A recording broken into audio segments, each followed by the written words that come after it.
Assalamualaikum warahmatullahi wabarakatuh.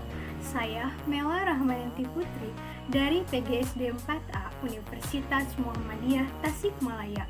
Tujuan saya membuat video ini yaitu untuk memenuhi salah satu tugas mata kuliah Al-Islam Kemuhammadiyahan 3 mengenai integrasi Islam dan ilmu pengetahuan. Di dalam materi integrasi Islam dan ilmu pengetahuan, kita akan membahas 3 poin penting. Yang pertama yaitu hakikat ayat-ayat Allah. Yang kedua yaitu kesatuan antara ayat qauliyah dan kauniyah.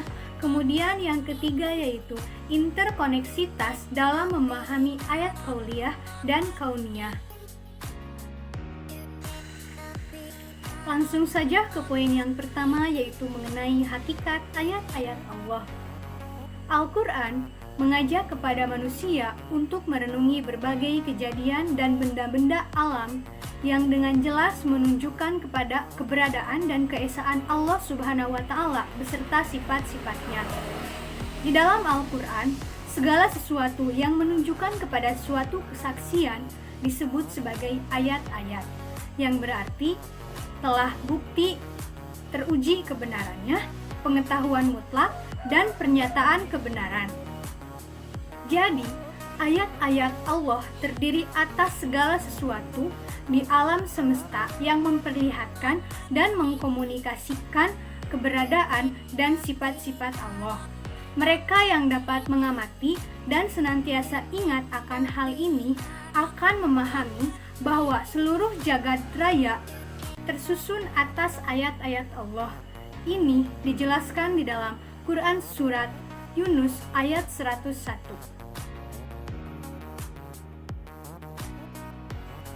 Ayat tersebut mendorong agar manusia mengetahui sifat-sifat dan kelakuan alam di sekitarnya yang akan menjadi tempat tinggal dan sumber bahan makanan selama hidupnya. Keberhasilan suatu teknologi yang bergantung pada kemampuan manusia untuk memilih kondisi yang mendorong alam untuk bertindak seperti yang diinginkannya, dan sudah barang tentu tingkah laku alam dikendalikan oleh sunatullah yang mengatur sebagaimana harus berkelakuan pada kondisi tersebut karena ia tidak dapat berbuat yang lain.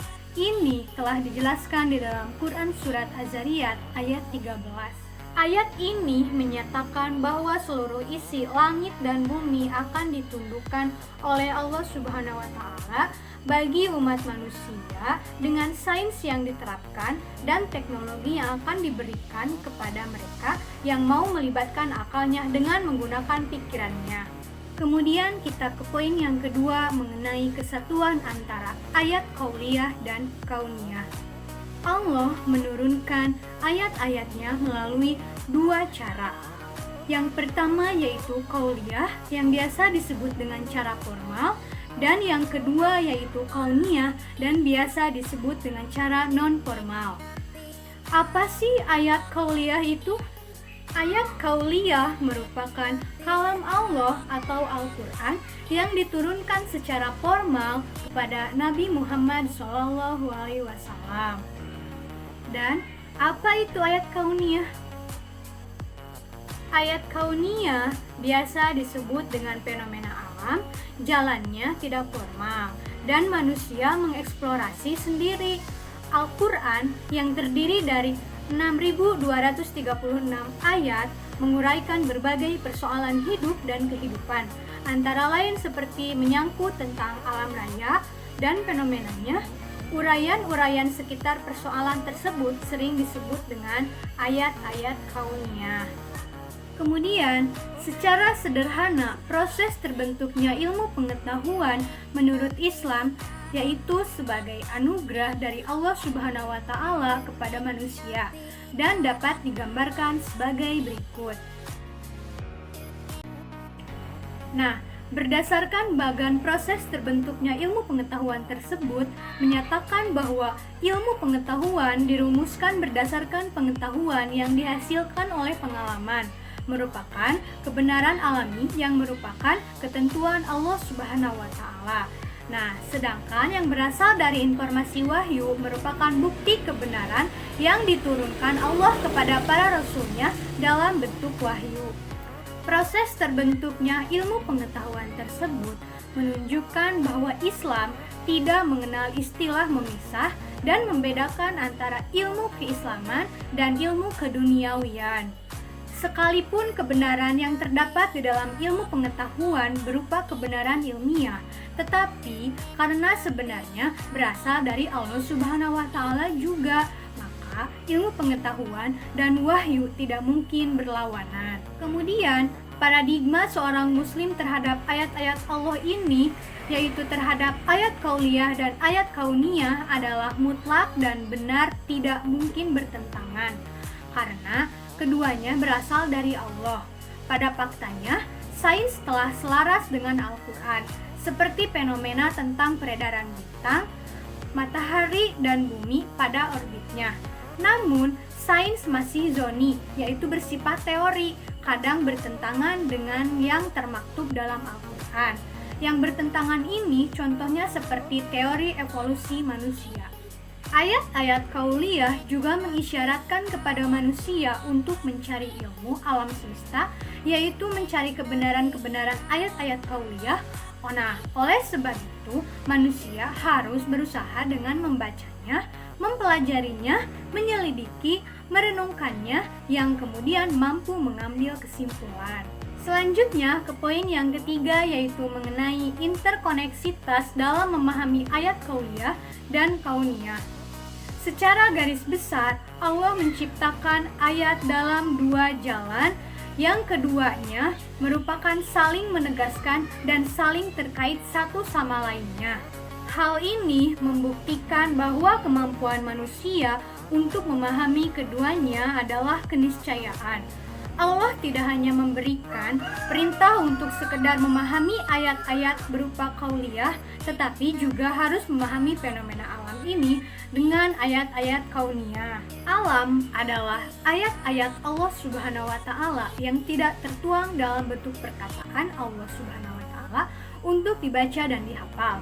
Tetapi alam adalah salah satu ayat-ayat Allah yang semestinya dieksplor dan digali sedalam-dalamnya oleh manusia untuk semakin mendekatkan diri kepada Maha Kuasa, yaitu Allah Subhanahu wa Ta'ala.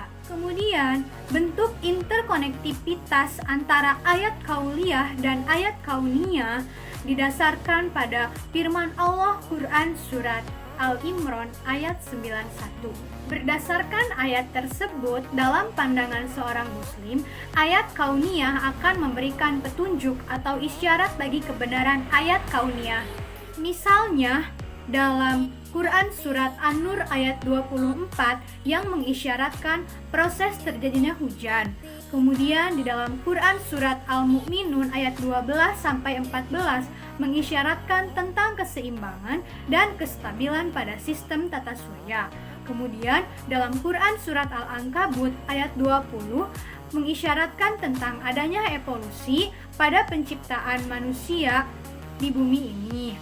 Kemudian Quran Surat Al-Jumar ayat 5 dan Quran Surat An-Nam ayat 28 mengisyaratkan adanya rotasi bumi dan bulatnya bumi. Kemudian sebaliknya, bahwa ayat-ayat kauniyah akan menjadi bukti bagi kebenaran ayat-ayat kauliyah. Ini dijelaskan di dalam Quran Surat Fussilat ayat 53. Beberapa contoh lain bentuk interkonektivitas antara ayat kauliyah dan ayat kauniyah ditunjukkan pada hasil observasi dan penelitian berulang-ulang bahwa siklus hidrologi atau siklus air dapat dijelaskan. Secara singkat, siklus hidrologi memiliki 4 proses yang saling menguatkan. Yang pertama yaitu hujan atau presipitasi. Kemudian yang kedua yaitu penguapan atau evaporasi. Yang ketiga yaitu infiltrasi dan perkolasi. Dan yang keempat yaitu limpasan permukaan air dan tanah. Isyarat tentang adanya fenomena siklus hidrologi ini tertuang di dalam Quran Surat An-Nur ayat 43. Nah, jadi interkonektivitas antara ayat kauliyah dan ayat kauniyah sebagai petunjuk wahyu yang memberikan isyarat global tentang fenomena iptek untuk membantu menjelaskan dan mencocokkan ayat kauniyah dengan ayat kauliyah.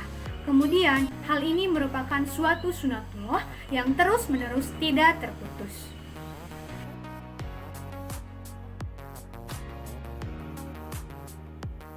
Mungkin hanya sekian yang dapat saya sampaikan.